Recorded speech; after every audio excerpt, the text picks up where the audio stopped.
गुरु प्यारी सात संगत जी, आप सभी को प्यार भरी राधा स्वामी जी। सात संगत जी, बाबा जी की लीलाएं तो सभी संगत जानती है। यह किसी भी संगत से नहीं छुपाए कि हमारे मुश्किल घड़ी में कैसे बाबा जी खुद भी आते हैं और हमारी मदद करते हैं।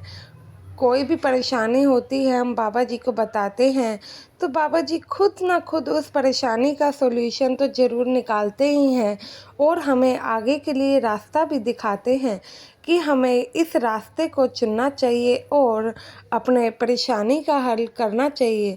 साथ संगत जी, जो संगत मानती है ना कि सद्गुरु उसके साथ है तो सच में ही सद्गुरु जी उनके साथ होते हैं।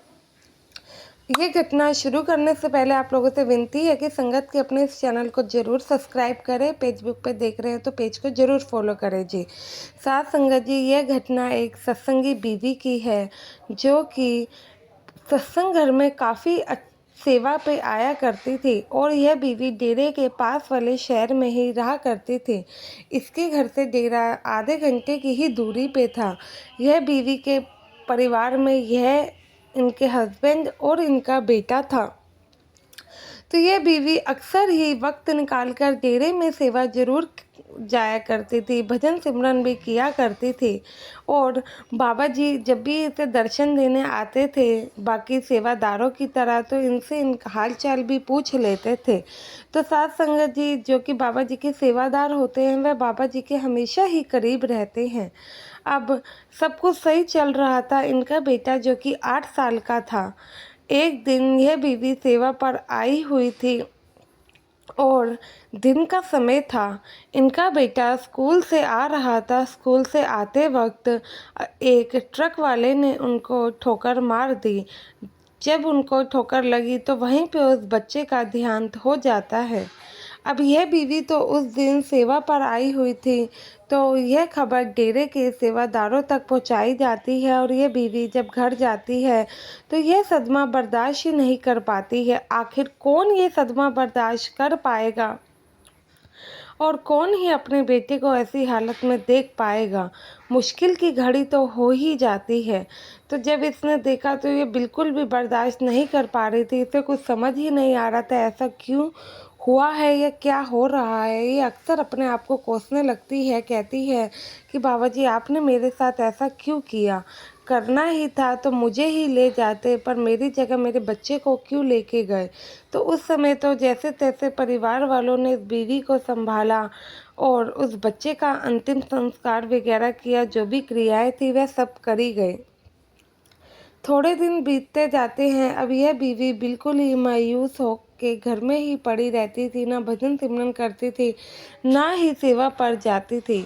अब कुछ भी ना करने के कारण इनके जो कि दिमाग था वह एक खाली हो गया था। मतलब कि इनको कुछ समझ ही नहीं आता था। गलत गलत विचार, ऐसे कई बार तो पागलों जैसी हरकतें भी करती थी। इनके हस्बैंड भी काफ़ी इन्हें संभालते थे लेकिन उनके लिए भी काफ़ी मुश्किल होता जा रहा था। तो वह हमेशा इस बीवी से कहते हैं कि देखो, जो मालिक को मंजूर होना होता है होता तो वही है।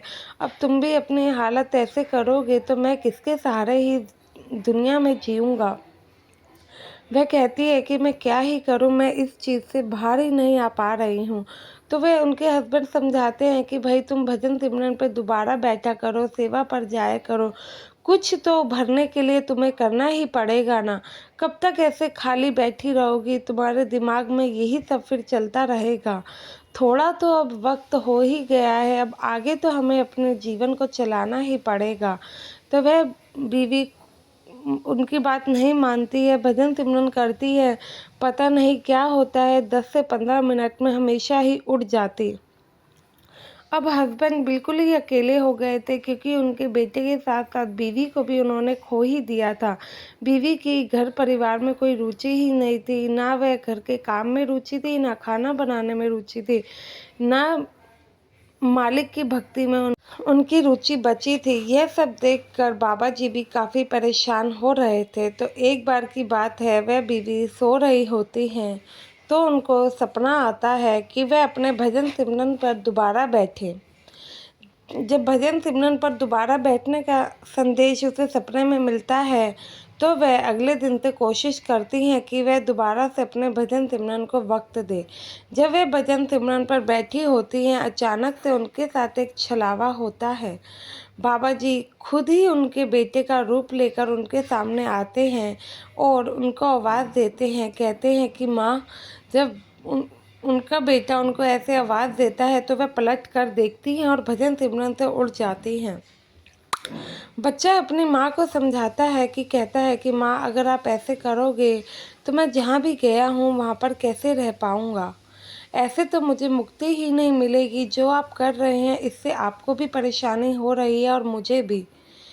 मैं जानता हूँ अब आप मोह माया में पड़ी रहेंगी तो कैसे ही अपना जीवन को आगे लेकर जाएंगी। आप तो कितना भजन सिमरन किया करती थी, अपना सेवा पर जाया करती थी। मैं चाहता हूँ कि आप इन सब से बाहर निकलो और दोबारा से अपनी सेवा पर जाया करो। दोबारा से आप लोगों से मिलना शुरू करें और अपने भजन सिमरन पे भी वक्त दें ताकि आप इन सब चीज़ों से बाहर निकल सकें। अगर आप ऐसे ही रहेंगी ऐसे तो मुझसे आपकी हालत देखी ही नहीं जा रही। और जो मालिक का नियम है वह तो हर किसी को मानना ही है ना। मालिक ने ये सृष्टि बनाई है, हर किसी को सांसें दी हैं, तो वह लेकर भी तो जाएगा ही ना। मालिक ने किसको यहाँ पे सदा के लिए भेजा है। अगर आप ये सब चीज़ें मानेंगी ही नहीं, इन सब चीज़ों से निकलेंगी ही नहीं, तो मैं कैसे खुश रह पाऊँगा। मैं आपका ये हाल नहीं देख सकता हूँ। जब वे अपने बेटे को सामने देखती हैं तो वह रोने लगती हैं और अपने आंसू पोंछते हुए कहती हैं कि तुम ठीक कह रहे हो। मैं आज से ऐसा ही करूँगी। मेरे से गलती हो गई जो कि मैंने आपको ठेस पहुँचाई। तो वह कहता है कि माँ, मैं जा रहा हूँ लेकिन यही चाहता हूँ कि आप मेरी कही बातें मानें और थोड़ा समय दें। थोड़े समय में आप मुझे भूल जाएंगी। आप बाकी चीज़ों पे ध्यान देंगी तो इन सब से बाहर निकल पाएंगी। वह कहती हैं कि हाँ, मैं आपकी बात मानूंगी। इतने में वह रो ही रही होती हैं, वो बच्चा गायब हो जाता है क्योंकि वह खुद बाबा जी ही थे जो कि उनके बच्चे का रूप लेकर उन्हें बस समझाने के लिए आए थे। और साथ संगत जी, ये तो ठीक है, सृष्टि का जो नियम है वह तो नियम है। अब कोई अपना जाता है, दुख तो लगता है, इसमें कोई आसान बात नहीं है किसी को भी अपने को खोना। लेकिन मालिक के आगे क्या किसी की चली है जो अब चलेगी।